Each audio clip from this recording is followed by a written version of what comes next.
Aleluya. Exaltado sea el nombre de nuestro Señor hoy y por los siglos de los siglos. Quiero bendecir su vida. Gracias por darle clic a este video. Que el Señor pueda avivar su vida a través de su Espíritu Santo y pueda activar su fe acerca de estas profecías del Mesías cumplidas en la persona de nuestro Señor Jesucristo. Profecías que se han cumplido al pie de la letra, como usted lo ha visto en los programas anteriores.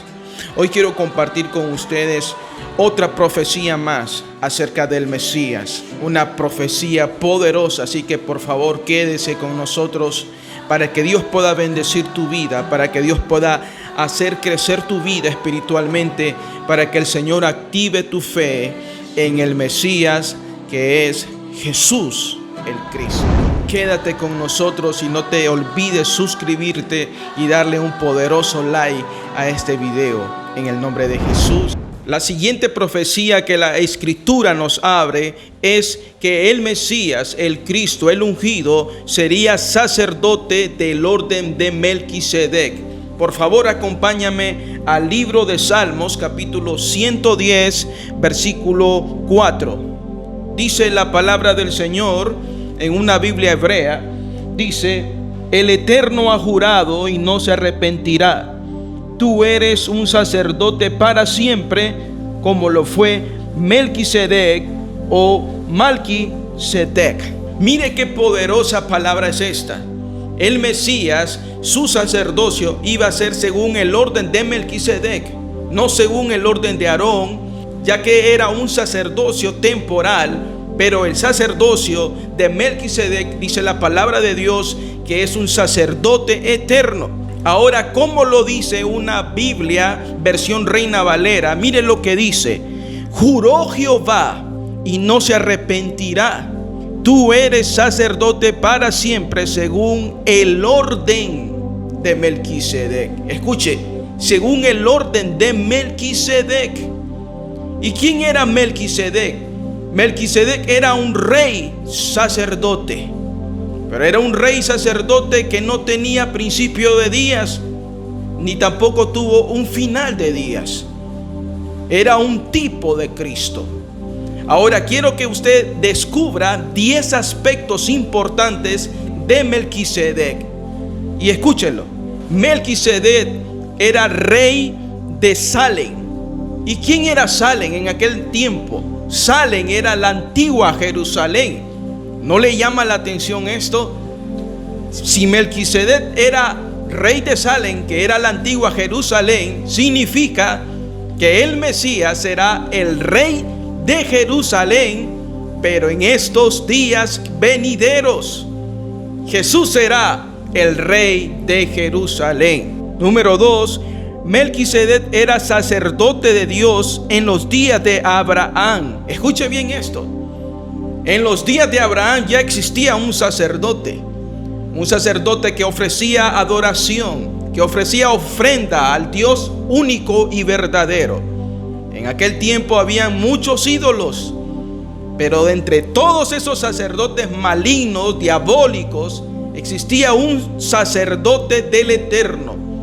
Un sacerdote del verdadero Dios que hizo los cielos y la tierra. Y ese sacerdote era Melquisedec en los días de Abraham. Número 3.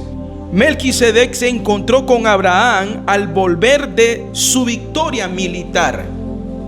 4. Abraham le dio los diezmos a Melquisedec del botín que él ganó de aquella batalla. Lo que significa que Abraham lo consideraba mayor que él, mayor espiritualmente, pues al que era mayor espiritualmente se le daba o se le acreditaba aquellos diezmos. Pero Abraham sabía que esos diezmos eran una ofrenda que Melquisedec, como reconocido sacerdote de aquellos tiempos de Abraham, él le ofrecería al Dios Altísimo. Número 5. Melquisedec era reconocido como rey de justicia. Aleluya. Número 6. Llamado rey de justicia y rey de paz. 7. Melquisedec no tenía genealogía, o sea, en otras palabras, no tiene linaje registrado, sin padre o madre, sin principio de días ni fin de vida. Ahora, ¿por qué no tenía registro? Porque él era tipo de Cristo, que era un ser eterno, totalmente sin principio ni fin. Por esa razón, en la Biblia no hay registro de cuándo nació Melquisedec ni cuándo murió. Su sacerdocio era eterno, porque era tipo de Cristo, que realmente es un ser eterno, que no tiene principio ni fin. Él es el alfa y la omega, el gran yo soy. Bendito sea el nombre de Jesús. Cristo el Mesías, sacerdote eterno, significa que Él es sacerdote para siempre. No puede haber sucesión sacerdotal de nuestro Señor, lo que comprueba que habrá una adoración eterna. Ya que Él es un sacerdote eterno, significa que la adoración también será eterna, y habrán deberes eternos de sacerdocio. Aarón y Melquisedec, su sacerdocio era un tipo de Cristo, como lo habíamos mencionado anteriormente. Eran una sombra y figura del verdadero sacerdote, del sumo sacerdote, nuestro Señor Jesucristo. Pero Cristo es mejor que Melquisedec, mejor que Aarón, mejor que Abraham, mejor que Isaac y de todos los padres de la fe, porque Cristo es Dios, porque Cristo es el Señor, y no solo Señor, Señor de señores y Rey de reyes. Ahora veamos por qué Cristo es mejor que Melquisedec. Cristo será el futuro Rey eterno de Jerusalén, y usted lo puede encontrar en el libro de Ezequiel, capítulo 43, versículos 7, 48, versículo 35, en Zacarías 4:10, Apocalipsis capítulo 20.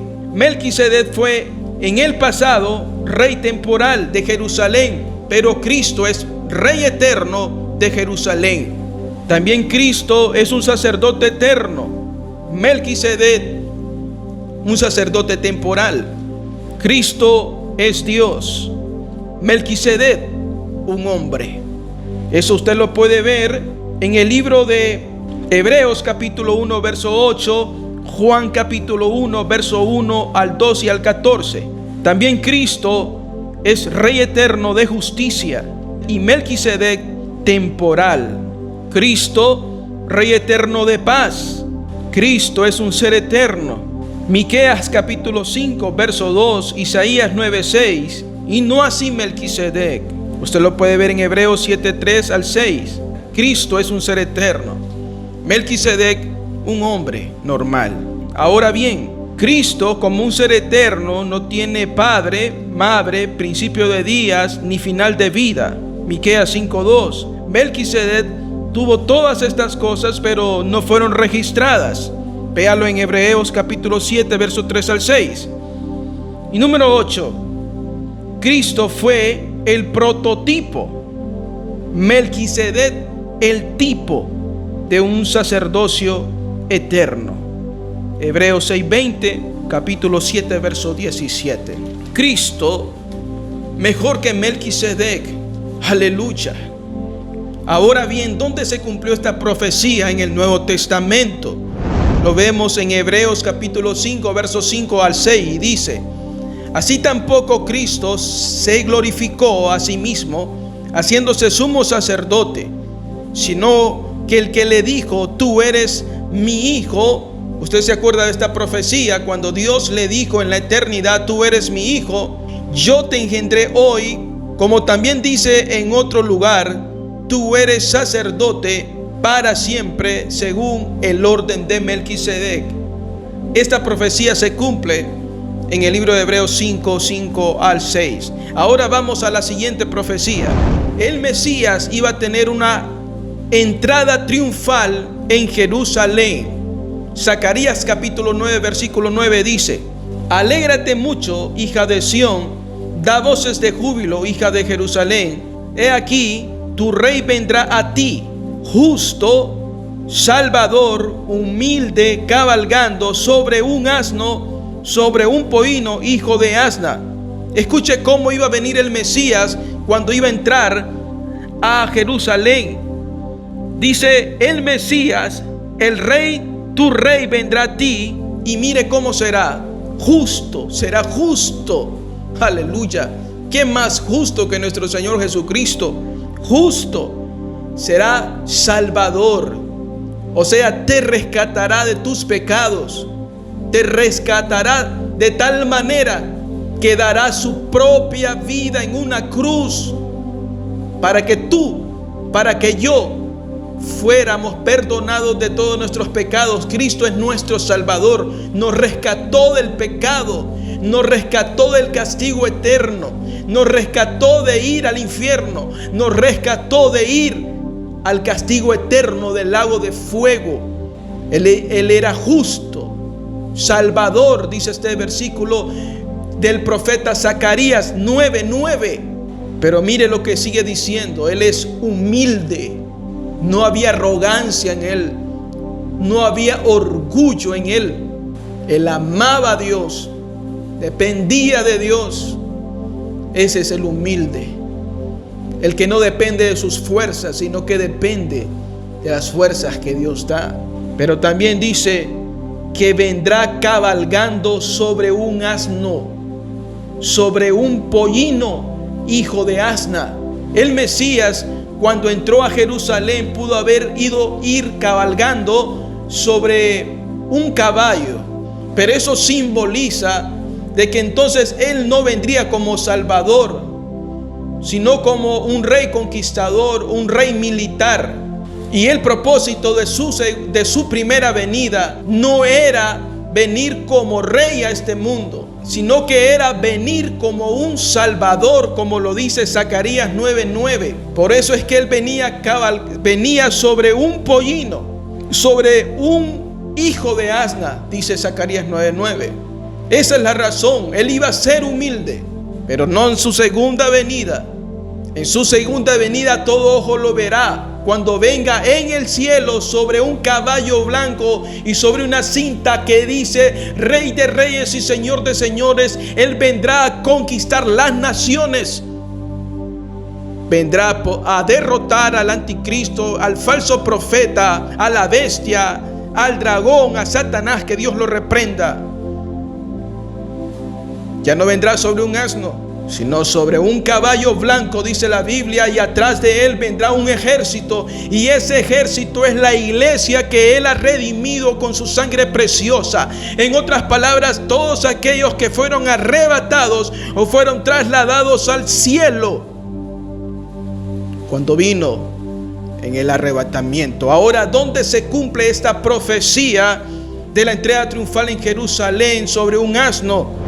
Lo vemos cumplido en el libro de Marcos capítulo 11, versos 7 al versículo 9 al 11, cuando dice: y trajeron el pollino a Jesús y se echaron sobre él sus mantos y se sentó sobre él, y los que iban delante y los que venían detrás daban voces diciendo: Hosana, bendito el que viene en el nombre del Señor. Y entró Jesús en Jerusalén y en el templo, y habiendo mirado alrededor todas las cosas, y como ya anochecía, se fue a Betania con los 12 apóstoles. Montado sobre un asno, un hijo de pollino, venía Jesús de Nazaret. La profecía cumpliéndose en aquel tiempo en Marcos 11, 7, 9 y 11. Veamos la siguiente profecía. Salmo capítulo 8, verso 2 dice que será adorado por infantes. De la boca de los niños y de los que maman fundaste la fortaleza, a causa de tus enemigos, para hacer callar al enemigo y al vengativo. La humildad de un niño, La Biblia dice que Dios la honra y la bendice, de tal manera que de la boca de ellos, dice el Señor, y de los que maman, fundó las fortalezas para avergonzar al enemigo y al vengativo, para hacer callarlos. ¿Dónde se cumplió esta profecía? En Mateo 21, 15 al 16 dice: pero los principales sacerdotes y los escribas, viendo las maravillas que hacía, y a los muchachos aclamaban en el templo diciendo: Hosana, Hosana, Hosana al Hijo de David, se indignaron y le dijeron: ¿oyes lo que estos dicen, lo que estos jóvenes, lo que estos niños están gritando? Y Jesús les dijo: sí. ¿Nunca leíste en el libro de los Salmos que dice: de la boca de los niños y de los que maman perfeccionaste la alabanza? Siguiente profecía, Isaías capítulo 53 versículo 1, dice que el Mesías en su primer venida no se le creería. Y la palabra profética dice: ¿quién ha creído a nuestro anuncio? ¿Y sobre quién se ha manifestado el brazo de Jehová? Mire la pregunta que el Altísimo, que el Rey Eterno hace. ¿Quién ha creído a nuestro anuncio? En otras palabras, es como queriendo decir: he hablado, he hecho maravillas, pero ¿quién las ha creído? Nadie las está creyendo. En otras palabras, no le creerían. ¿Dónde se cumplió esta profecía? En Juan capítulo 12, verso 37 al 38, cuando dice: pero a pesar de que había hecho tantas señales delante de ellos, no creían en él, para que se cumpliese la palabra del profeta Isaías, que dijo: Señor, ¿quién ha creído a nuestro anuncio? ¿Y a quién se ha revelado el brazo del Señor? Pero a pesar de que había hecho tantas señales delante de ellos, no creían en él. Qué terrible esto es. Los fariseos, los judíos, vieron milagros en vivo y a todo color, como lo decimos actualmente. Lo vieron, palparon los milagros. Fueron testigos cuando el ciego brincaba de alegría porque miraban a los familiares cuando su hijo o su hija resucitaba de la muerte. Miraban a los leprosos llenos de llagas y cuando Jesús los tocaba, se sanaban instantáneamente. Vieron al cojo caminar, al mudo hablar, al sordo escuchar. Vieron personas pecadoras restauradas a nuevas criaturas, pero aún así no creyeron. No creyeron. Pero esta palabra, esta era una escritura profética desatada, hablada por el profeta Isaías, que dijo que cuando el Mesías viniera, su propio pueblo no le creería. ¿Tú le crees al Mesías? ¿Tú le crees al Señor? ¿Cuántas maravillas ha hecho Dios en tu vida? ¿Cuántas veces te ha perdonado? ¿Cuántas veces ha tenido de ti misericordia? Te ha salvado de la muerte. Has estado a punto de morir, has estado postrado en una cama, en un hospital. Le has clamado a Él y cuando le has clamado, Él te ha levantado. Pero cuando tú te levantas de esa cama, te olvidas de Él. No seas como los judíos de años pasados, de tiempos antiguos. Busca al Señor y lo encontrarás. Llámalo y te escuchará. Toca la puerta y Él te abrirá. Siguiente profecía. Iba a ser traicionado por un amigo íntimo. Salmos capítulo 41 verso 9 dice: aún el hombre de mi paz, en quien yo confiaba, el que de mi pan comía, alzó contra mí el calcañar. Aunque el hombre de mi paz, o sea, un amigo muy cercano, un discípulo, un apóstol, uno que recibió el amor de él, dice la Biblia que lo iba a traicionar. ¿Dónde se cumplió esta palabra profética? En Lucas capítulo 22, versos 47 y 48 dice: mientras él aún hablaba, se presentó una turba, y el que se llamaba Judas, uno de los 12, iba al frente de ellos y se acercó hasta Jesús para besarle. Entonces Jesús le dijo: Judas, con un beso entregas al Hijo del Hombre. Esta palabra se cumplió cuando Jesús estaba en el huerto orando al Señor y hablando con sus 11 discípulos, porque uno de ellos se había apartado de él. Y mientras él hablaba, dice que el que hacía falta, el de los 12, para completar los 12, llegó y lo traicionó.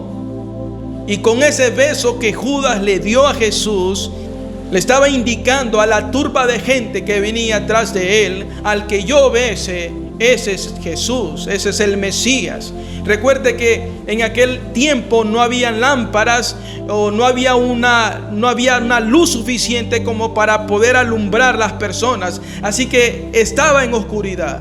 Lo único que andaban eran antorchas de fuego para poder alumbrar. Judas, posiblemente ellos le dijeron: ¿cómo vamos a saber en aquella oscuridad quién es Jesús? Y él les dijo: al que yo besare, al que yo abrazare, ese es Jesús. Y ellos le dijeron: está bien, cuando tú lo hagas, nosotros lo atraparemos, nosotros lo mataremos. Jesús fue traicionado, como lo profetizó el profeta en el libro de los Salmos, que un amigo íntimo lo iba a traicionar. Siguiente profecía la encontramos en Zacarías capítulo 11, verso 12. Y dice que iba a ser traicionado por 30 monedas de plata. La escritura profética dice: y les dije, si os parece bien, dadme mi salario, y si no, dejadlo. Y pensaron por mi salario 30 piezas de plata. 30 piezas de plata es el valor por la compra de un esclavo. El Hijo de Dios, el Mesías, Yeshua HaMashiach, el Cristo, el ungido, el bendito de todas las naciones, el amado, fue traicionado y fue vendido como un esclavo por 30 monedas de plata. Dice el profeta Zacarías que fue vendido. Veamos la palabra profética cumplida. Mateo capítulo 26, verso 14 al 15 dice: entonces uno de los 12, que se llamaba Judas Iscariote, fue a los principales sacerdotes y les dijo: ¿qué me queréis dar? Y yo os lo entregaré. Y ellos le asignaron 30 piezas de plata. Esto no fue casualidad, esto no fue un accidente. Esto es para que se cumpliera lo que el profeta